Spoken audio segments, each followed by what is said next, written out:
It's time now for Mental Health Matters with your host, Lisa Rymer. Mental Health Matters is graciously underwritten by New Vision Eye Center, world-class eye care on the Treasure Coast. New Horizons thanks Dr. Paul Minotti, Dr. Stephen Tate, Dr. Robert Reinauer, and Dr. David O'Brien. Now, here's Lisa Rymer. Mental health matters. Yes, emotional well-being is vitally important, but it's more than that. Mental health issues can impact a person's physical health. It can influence their behavior and even dictate the course of a person's entire life. Hi, I'm Lisa Rymer, and I'm the host of Mental Health Matters and a communications officer at New Horizons of the Treasure Coast and Okeechobee. And if you haven't heard of New Horizons, we are the most comprehensive mental health and substance use recovery agency in the region. We have 9 offices across 4 counties, and we serve 14,000 children and adults annually, regardless of their ability to pay.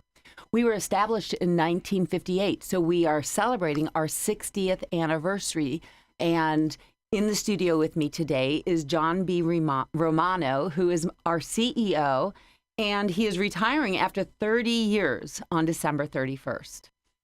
Thank you for being here, John. Thank you, Lisa, for having me. So I want to talk, we're going to do this as a 2-part interview, and we're going to begin by talking about how it was. Now, I've done a little bit of research, over my 2.5 years with New Horizons, and essentially we were founded in 1958 by a group of concerned citizens because there weren't very many options for people who were struggling with alcoholism, drug addiction, and mental health or mental illness. Is that correct? That is absolutely correct. New Horizons really started when we started in 58, but we got a federal grant in 1960 during the Kennedy administration to build a crisis unit on Avenue H, is where we first started in Fort Pierce.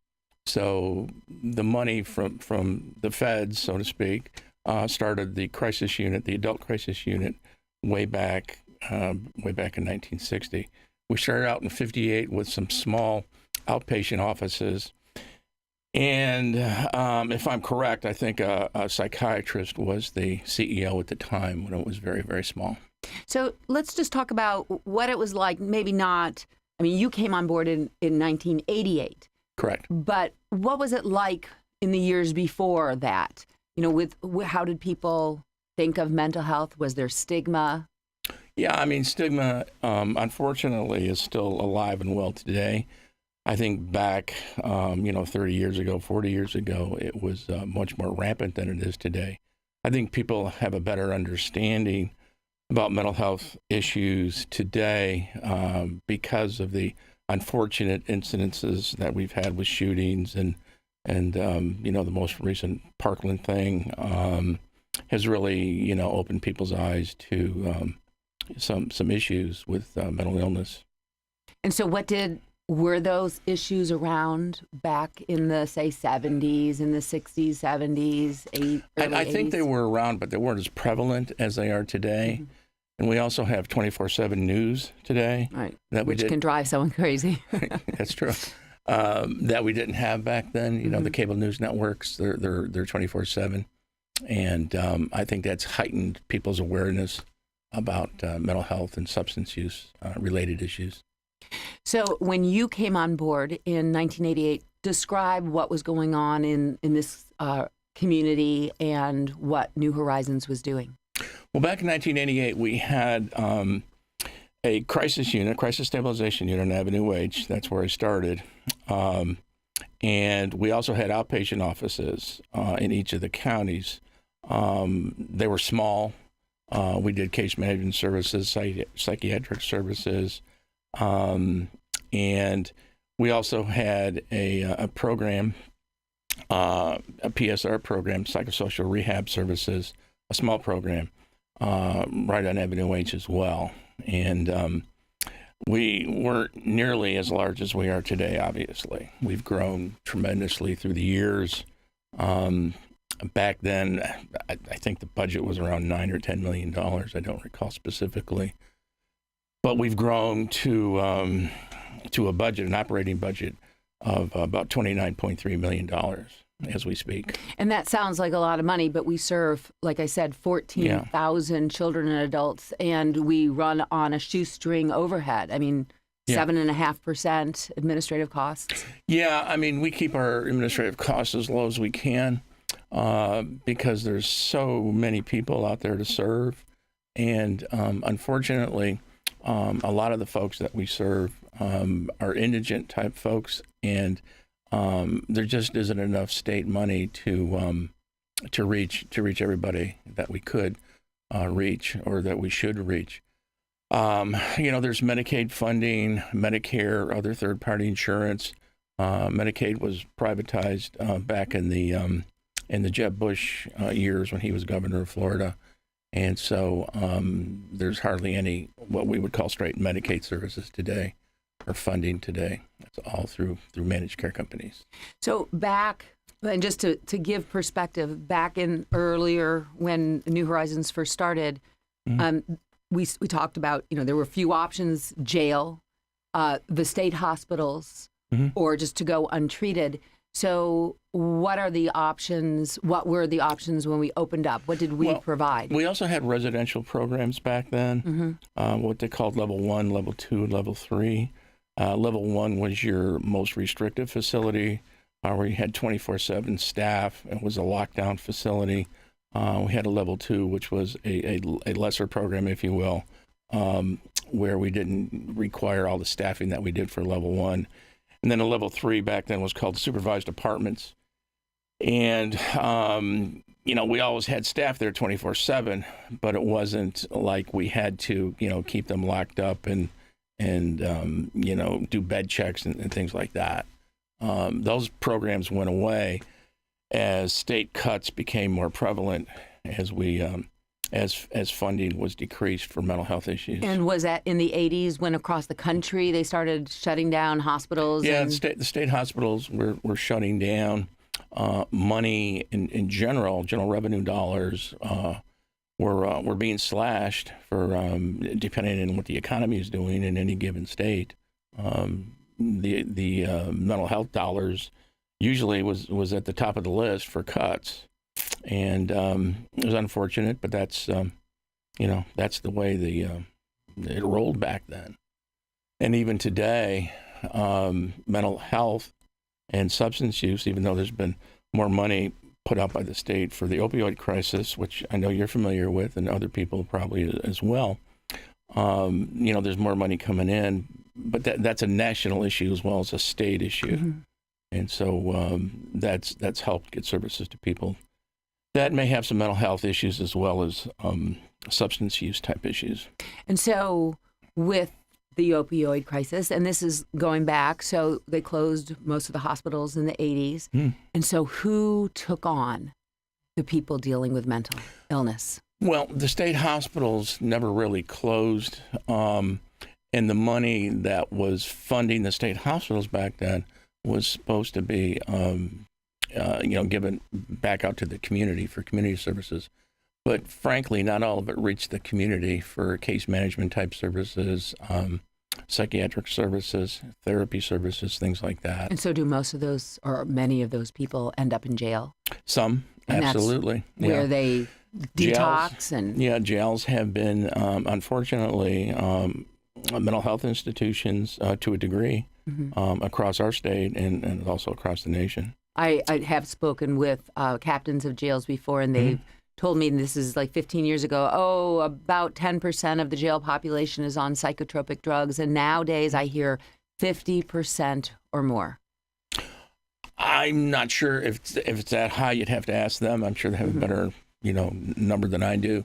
But there's quite a few of them that come into the jails that are either on psychotropic medications or they need it once they get there. You have to remember, there's a lot of people that go untreated, adults especially, that need mental health services, but they go untreated because of stigma, because of culture, because, they feel very badly because they don't have any insurance or whatever. The reason is they don't seek mental health treatment. unfortunately. And sometimes what'll happen is they will get Baker Acted by law enforcement and taken to our facility or to another Baker Act receiving facility for services. Okay. So, John Romano, we're going to take a short break. And when we come back, we're going to talk about what is going on now in our community with mental health services. And we are talking with John Romano, CEO of New Horizons. We'll be right back. White Glove Moving and Storage, dependability movers. White Glove Moving and Storage. We keep Florida moving. We keep Florida moving. Proud to be the only Better Business Bureau Torch Award-winning moving company, we provide peace of mind every time when it comes to moving your prized possessions across the street or across the country. With nearly 20 years in the business, we have confidence in our pricing, offering bound rates for packing, moving, and storage to flat hourly rates for help with just the heavy lifting. Count on White Glove Moving to make your move easy and affordable with certification in senior, piano, office, and residential moving as a pro mover. Visit us online at whitegloveusa.com.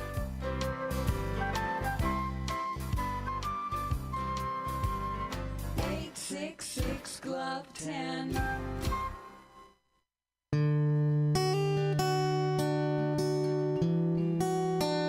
Hi, this is Jennifer Toby from Treasure Coast Compassionate Care, serving all of the Treasure and Gulf Coast. We provide a wide array of services, including driving our clients to their physician, shopping, cleaning, making beds, reminding clients to take their medication, providing hygiene assistance, personal laundry and bed linens, preparing and serving meals, providing respite care for caregivers, helping with correspondence, providing socialization, friendship, and support, going on walks, and encouraging and participating in stimulating activities. So call us today for an in-home assessment at 772-226-7072. 772-226-7072, or visit us at treasurecoastcompassionatecare.com.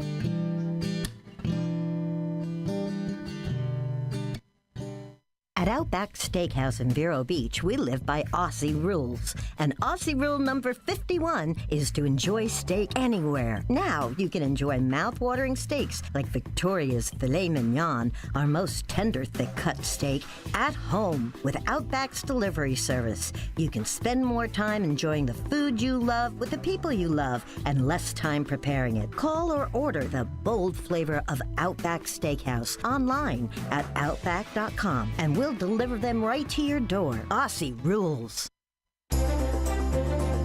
Welcome back to Mental Health Matters. I'm your host, Lisa Rymer. And if you're just joining us, we've been talking to John Romano, the CEO of New Horizons, who after 30 years is retiring on December 31st.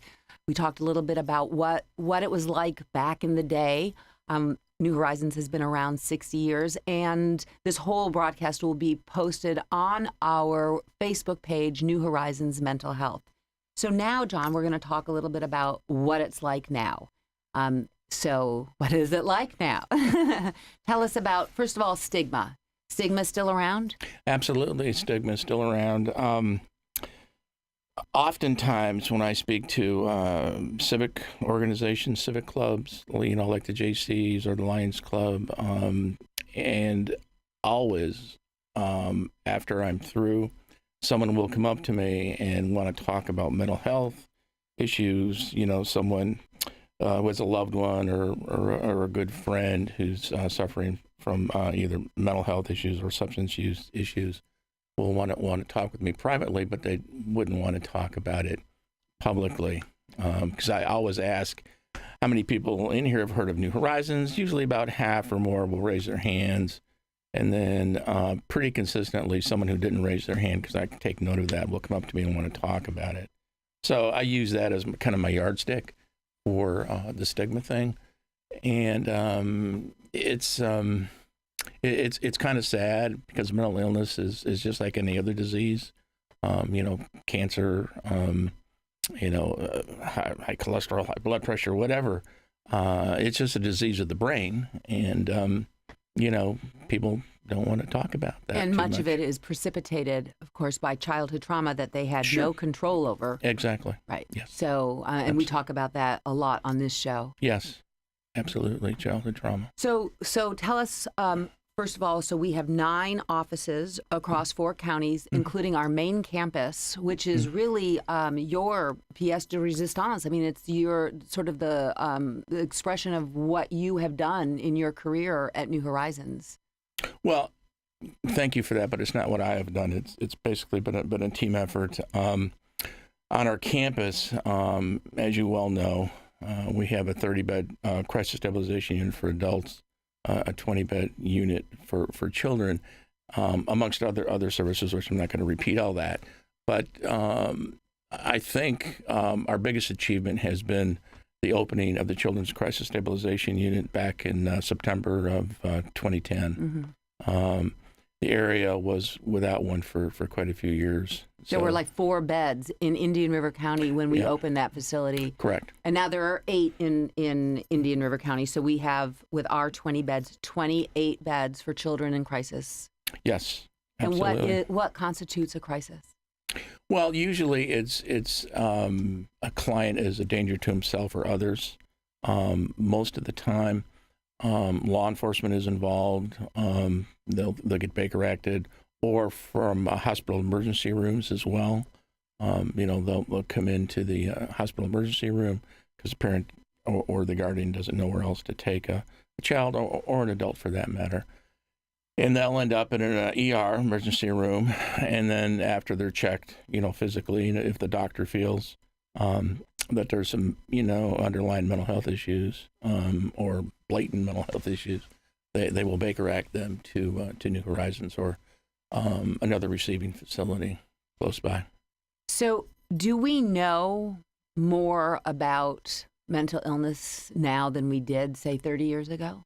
Oh, yeah. I'm not a physician, but I work with them every day, and I think there's been a lot of strides made in terms of mental illness, what we know about it. Like you said, and we all agree, a lot of it goes back to childhood trauma. And that wasn't, prevalent many, many years ago. That wasn't known. Exactly. Right. It wasn't known. It's a better word, wasn't known. So, that has a lot to do with it. And a lot of people go undiagnosed as they're growing up because parents just simply didn't know, that their child is being abused sexually or bullied at school or all those things. All those things that accumulate. Mm-hmm. Yeah. And I had an uncle who, what got me interested in mental health way back when, my uncle was my mother's brother. He served in World War II, and he saw action over there. And long story short, he came back from the war, and had a breakdown, and ended up in a veterans state hospital in Canandaigua, New York, for the rest of his life, unfortunately. And back then, they just warehoused people. Did you go visit him? Yeah, absolutely. I remember going there with my parents to visit my uncle. He would come home sometimes at Christmas, and he was, definitely mentally ill. I didn't know at the time because I was just a child. I knew, he had some problems, obviously, because he would talk to himself, and he would smoke Camel cigarettes one right after the other. And as a matter of fact, he died in the hospital of lung cancer, unfortunately. But, back then they didn't have the medications, the atypical medications that they do today. And probably if this would happen, today in, 2018, he could have thrived in a residential program, or a group home and done pretty well. But back then, like I said, people were just warehoused. So you recognize that this wasn't right, that there was something that didn't feel right about how they were treated, and it was very sad what your uncle was going through.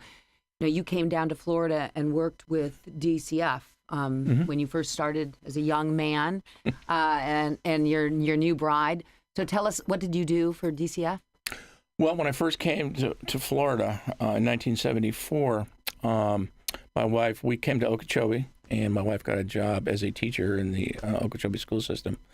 I went to work at the Florida School for Boys back then as what they called a cottage parent, and basically there were 24, 25 kids in a cottage. These were delinquent kids, and you'd work shifts. And then about a month later, I was there. A position came open in the city of Okeechobee for what they called back then an intake counselor, where you did you investigated neglect and abuse of children, and also back then we did delinquency as well. So kids that were arrested or incarcerated, we would go meet with them and work with law enforcement and the courts, and put them on probation if necessary. And if situation was bad enough, they would be committed to what they called back then the Florida School for Boys at Okeechobee. And so you did both those things, dependency and delinquency, way back when. Now it's obviously more sophisticated than it was back then. And there's the Department of Juvenile Justice handles delinquents now. And so you started actually putting that 2 and 2 together about children who were acting erratically and their parental or the way that they were raised at home. You started putting that together, didn't you? I mean, you made a bridge from DCF, and it wasn't far-fetched. There were, Okeechobee County back then had a very small mental health center. And so we would refer a lot of our kids there and their parents, because most of the kids we dealt with came from dysfunctional families. And, they all needed mental health related help. So we would refer them over to the local mental health center. Back then it was Indian River Mental Health Center. And then we changed our name in the 80s to New Horizons. And I'd like to just point out that actually New Horizons was centrally located in Fort Pierce to begin with, because Indian River didn't want a mental health facility in its county, right? Well, that's what I understand. I wasn't around way back then. But a lot of people or a lot of counties, didn't want... Because of stigma. Exactly. And St. Lucie County obviously was okay with it. So that's where they opened up way back when. And so, and I also want to just point out that there's no shortage of clients, Oh, absolutely not. That these nonprofit agencies and hospitals who we are not in a tug of war about getting clients. There are plenty to go around. It's the dollars that remain short. Yes, the dollars remain short. Florida is still ranked 49th or 50th in per capita spending for mental health. We're ranked 35th in substance use spending.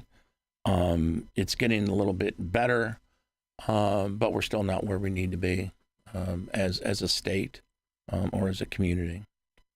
So we have about a minute left in this first part of our interview. Is there anything that you want to leave the listeners with, that they really need to hold on to about what mental health is now? Well, one of the things that I would encourage people to do is to educate themselves about mental illness and substance use.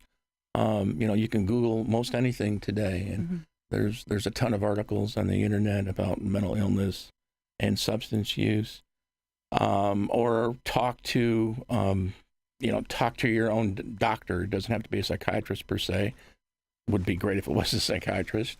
And again, educate yourself. I think that's the key to understanding mental health and substance use related issues. And hopefully things will improve in terms of funding and erasing that stigma that's been there for so long. Okay, so thank you so much, John Romano. If you would like to hear this whole interview in its entirety, again, we are on Facebook, New Horizons Mental Health, or please check us out online at www.nhtcinc.org. That's New Horizons Treasure Coast Inc.org. Or give us a call. I'd be delighted to show you around. My number is 772-468-5600. Thank you so much for joining us today, and we'll see you next time.